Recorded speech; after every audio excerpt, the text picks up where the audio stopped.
Hello बच्चों, आज हम लोग पढ़ेंगे माध्यम और अभिव्यक्ति का पाठ 11, कैसे करें कहानी का नाट्य रूपांतरण।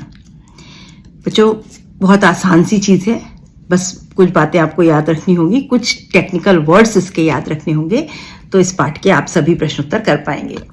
कहानी और नाटक, अभी जो हमारी लेखन विधाएं हैं उनमें हम कहानी लिखते हैं, लेख लिखते हैं, निबंध लिखते हैं, संस्मरण लिखते हैं, नाटक लिखते हैं, बहुत से कुछ लिखते हैं, लेकिन कोई भी विधा में एक कहानी होती है। तो कहानी के कुछ तत्व होते हैं। कहानी कैसे बनती है? आपने पढ़ा है पहले एक कि बिना कथा वस्तु की कहानी नहीं बन सकती, कुछ तो घटना होगी तभी तो आप कहानी बनाएंगे। तो कहानी के कुछ तथ्य होते हैं जिसमें कथा वस्तु होती है, कोई लिखने वाला होता है, कोई पढ़ने वाला होता है, कोई डायलॉग होते हैं, ये सब कहानी के तत्व हैं। ऐसे ही नाटक के तत्व होते हैं। तो अभी क्या होता है, नाटक अधिकतर कोई कहानी ली जाती है, उससे फिर नाटक बना दिया जाता है। किसी किसी विषय पर केवल नाटक बनाए जाते हैं, नाटक लिखे जाते हैं। कभी कभी कहानी को किसी बहुत बड़े बड़े राइटर्स जो है, उनकी अच्छी कहानियां होती हैं, उनको नाट्य रूपांतरण कर दिया जाता है। तो हम वही पढ़ने जा रहे हैं, कैसे करें कहानी का नाट्य रूपांतरण। तो आपको यहाँ कहानी है, उसको नाट्य रूपांतरण में हम कैसे बदलते हैं, इसके बारे में पढ़ना है। तो अभी क्या नोट्स में देखें, कहानी कैसे करें नाट्य रूपांतरण। कहानी के तत्व, कहानी के क्या तत्व होते हैं ये याद रखना है आपको। कथा वस्तु, कोई तो घटना होगी, कथा वस्तु जो कोई आपके पास तैयार स्क्रिप्ट होनी चाहिए, कोई मैटर होना चाहिए। लेखक लिखने वाला होगा, पाठक पढ़ने वाला होगा, कुछ डायलॉग संवाद होंगे, ये कहानी के तत्व हैं। अभी नाटक के तत्व क्या है? कथा वस्तु उसमें भी होगी, लेखन भी होगा, पाठक की जगह दर्शक होंगे, श्रोता होंगे, जो दर्शक देख रहे होंगे। श्रोता है, जैसे रेडियो पे अगर आ रहा है नाटक तो श्रोता होंगे, और अगर आप मंच पे देख रहे हैं या टीवी में देख रहे हैं तो श्रोता और दर्शक होंगे, जो देखते भी है, सुनते भी है। पात्र होंगे और डायलॉग्स होंगे। नाटक में जो डायलॉग बोलता है वो कौन बोलता है? पात्र बोलते हैं। तो पात्र आपको चलते फिरते जीते जागते पात्र देखने को मिलते हैं। कहानी में तो ऐसा नहीं होता, कहानी तो हम पढ़ लेते हैं या सुन लेते हैं, लेकिन नाटक को या तो हम देखते हैं या सुनते हैं, तो उसमें हमको अलग अलग पात्र होने आवश्यक है। तो ये थे कहानी के तत्व और नाटक के तत्व। अभी दोनों में अंतर क्या है, कहानी और नाटक में अंतर क्या है? बहुत जनरल चीजें हैं बच्चों, अपनी बुद्धि से, कॉमन सेंस से भी बता सकते हैं, फिर भी अगर आप एक बार पढ़ के समझ लेंगे तो आप लिख पाएंगे। कहानी पढ़ी जाती है, नाटक सुना जाता है या देखा जाता है। कहानी में पाठक होते हैं, नाटक में श्रोता होते हैं या दर्शक होते हैं। कहानी में किसी सज्जा की आवश्यकता नहीं थी, कहानी तो कागज पे लिखी है तो उसमें कोई डेकोरेशन नहीं किया जाता। लेकिन नाटक में अगर आप स्टेज पर देख रहे हैं, मंच पर देख रहे हैं, तो वहां मंच का डेकोरेशन होता है, मंच सज्जा की जाती है, संवाद डायलॉग्स होते हैं, पीछे से म्यूजिक भी दिया जाता है, ध्वनि अलग अलग तरीके की ध्वनियां भी डाली जाती है नाटक में, और प्रकाश भी होता है, लाइट्स डाली जाती हैं जिससे कि इफेक्ट आता है। अचानक सूरज का, दिन का रोशनी हो गई तो लाइट तेज कर दी गई तो दिन का सीन आ गया, फिर लाइट बंद कर दी गई तो आपको पता लगा अरे ये तो रात हो गई। तो ये सब नाटक और कहानी में ये अंतर होते हैं। कहानी में पात्र होते हैं, परिवेश होता है। कहानी जो किताब में लिखी है उसमें पात्र होते हैं, उसमें भी, और उनका अपना परिवेश, अपना पर्यावरण, अपना लोकेलिटी होती है। नाटक में भी होते हैं, नाटक में भी पात्र होते हैं और उनका परिवेश भी होता है। उनका क्रमिक विकास होता है। क्रमिक मतलब धीरे धीरे धीरे कहानी आगे बढ़ती है। कहानी शुरू होती है, एक राजा था, एक रानी थी, फिर उसके बाद उसकी कहानी ऊपर तक जाती है, और फिर उसके बाद राजा रानी मर गए, कहानी खत्म। तो कहानी शुरुआत होती है, क्लाइमैक्स होता है, अंत होता है। तो एक क्रमिक विकास होता है। ठीक उसी प्रकार नाटक में भी नाटक शुरू होता है, क्लाइमैक्स पे आता है और फिर उसका एंड हो जाता है। तो उनका क्रमिक विकास होता है। पात्र भी होंगे, परिवेश भी होगा, क्रमिक विकास भी होगा। कहानी में क्लाइमैक्स होता है, अंत होता है, नाटक में भी होता है। कहानी से नाटक का रूपांतरण, अब हम पढ़ेंगे कि कहानी से जब नाटक का रूपांतरण किया जाता है तो क्या क्या बातें खास ध्यान रखते हैं। कथा वस्तु से घटना को चुनकर निकाला जाता है। कथा वस्तु से आपने कोई स्क्रिप्ट है, कोई टॉपिक है, कोई विषय है, कोई आसपास घटी हुई घटना है, उसमें से चुनकर हमने एक विषय निकाल लिया कि इस घटना पर हम नाटक बनाएंगे। अभी दृश्य बनाए जाते हैं। अभी कहानी, किताब में लिखी हुई कहानी है, उसको हमें नाटक में डालना है तो हम कोई दृश्य ढूंढेंगे।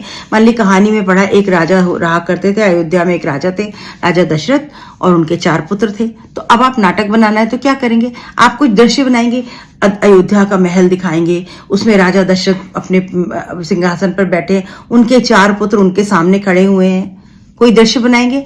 तो हम क्या करते हैं, पहले हम घटना चुनते हैं, फिर हम दृश्य बनाते हैं, फिर जो भाग महत्वपूर्ण नहीं होता उसे हटा देते हैं। जैसे कहानी लिखते समय तो राइटर बहुत कुछ एक्स्ट्रा भी लिख देता है, लेकिन उसकी जरूरत नहीं होती है। सब कुछ नहीं लिखा जा, सब कुछ नाटक में दिखाया नहीं जा सकता, तो हम जो जरूरी नहीं है उसको हम हटा देते हैं। और क्यों हटा देते हैं?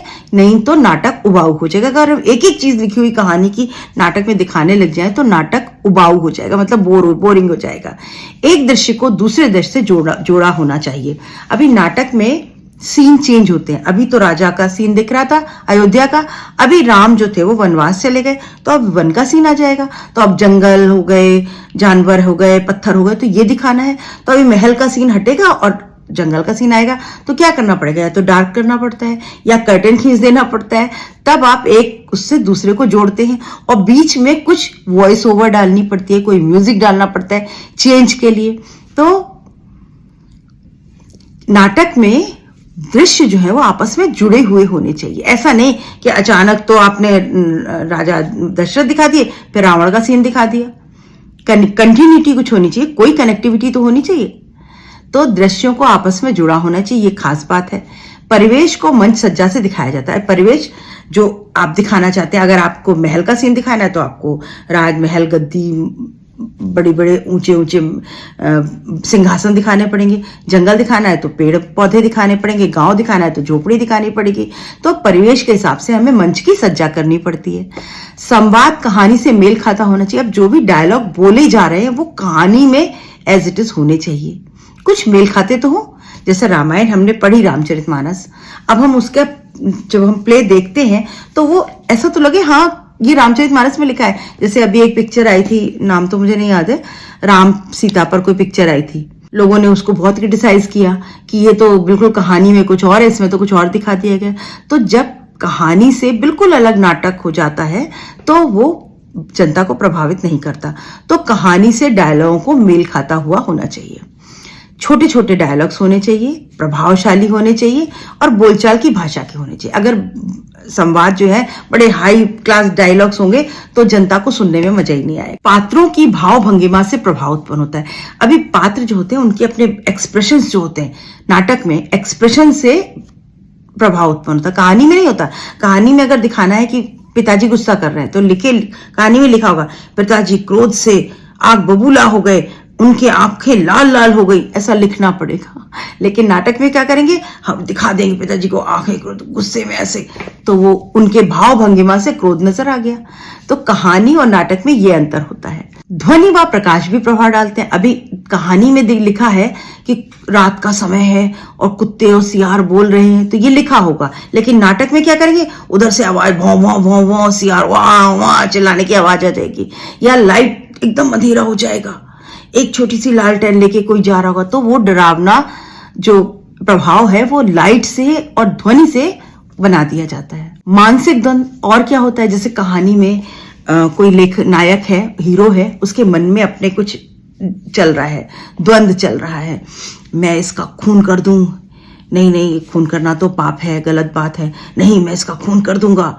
तो ये कैसे दिखाएंगे, कहानी में लिखा होगा कि नायक के मन में द्वंद चल रहा है कि वो खून करे कि ना करे, उसको पाप लगेगा। और उसमें कैसे दिखाएंगे नाटक में, अब नाटक में तो लिखा नहीं हो सकता, तो वो चहलकदमी कर, मैं इसका खून कर दूंगा, नहीं ये गलत है, ये मुझे पाप लगेगा, नहीं मैं इसका खून कर दूंगा। ये मोनोलॉग्स के द्वारा दिखाया जाता है नाटक में। मानसिक द्वंद को स्वगत मोनोलॉग, अपने आप कहे हुए डायलॉग्स के द्वारा हम अपने मन के विचारों को दिखाते हैं, सेल्फ डायलॉग्स। कई बार हम अपने आप से बातें करते भी हैं, कभी कभी मन में चल रहा था, पर वो मन में चल रही बात दर्शकों को कैसे दिखाएं, तो वो सेल्फ डायलॉग्स होते हैं, स्वगत कथन होता है, जिससे पता चल जाता है कि इसके अंदर क्या चल रहा है। समझ में आ रहा है ना बच्चों? पीछे से ध्वनियों का प्रभाव होता है, वॉइस ओवर किया जाता है। अभी नायिका बैठी हुई है और पीछे से ट्रेन निकल गई, कूच चुक चुक चुक चुक, तो पता चला कि वो ट्रेन के किनारे कहीं स्टेशन पे बैठी है।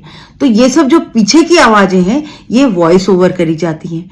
प्रभाव डालने के लिए वॉइस ओवर का प्रयोग किया जाता है। तो नाटक में ध्वनि का, आवाजों का, वॉइस ओवर का, स्वगत कथन का प्रयोग किया जाता है। कहानी में सब कुछ लिख के दिखाया जाता है और इस तरह से बहुत सारी टेक्निकल चीजों को प्रयोग करके एक कहानी से नाटक में उसका परिवर्तन या रूपांतरण किया जाता है। कहानी लंबी हो सकती है लेकिन नाटक को आप बहुत लंबा नहीं बना सकते। बहुत लंबा बनाने से वो उबाऊ हो जाता है। एक दृश्य दूसरे दृश्य से कनेक्टेड होना चाहिए, जैसे दर्शक को ऐसा न लगे क्या दिखा रहे हैं, अभी तो कुछ दिखाया, अभी कुछ दिखा दिया। डायलॉग्स जो है वो भी कहानी से कहीं ना कहीं जुड़े हुए होने चाहिए, तभी एक दर्शक कनेक्ट कर पाता है उस कहानी से। तो बच्चों ये है छोटा सा पाठ। इसके कुछ खास बातें जो हमने पढ़ी आपको वो याद रखनी होंगी और इससे आने वाले सभी प्रश्नों का उत्तर आप पॉइंट बना करके लिख करके अपने मन से भाषा लिख सकेंगे। ये शॉर्ट नोट्स हैं और शॉर्ट डिस्क्रिप्शन है। इन्हीं पॉइंट्स को लेकर के आप अपने क्वेश्चन के आंसर को एक्सटेंड करेंगे। 2 नंबर या 3 नंबर के प्रश्न आएंगे, आप पॉइंट बना करके 2 या 3 पॉइंट, 2 नंबर का है तो 2 पॉइंट, 3 नंबर का है तो 3 पॉइंट आप बना करके अपना उत्तर लिखेंगे और आप सभी प्रश्नों के उत्तर दे पाएंगे। मिलते हैं अगले पार्ट में, अगले पार्ट के साथ नेक्स्ट वीडियो। Good bye.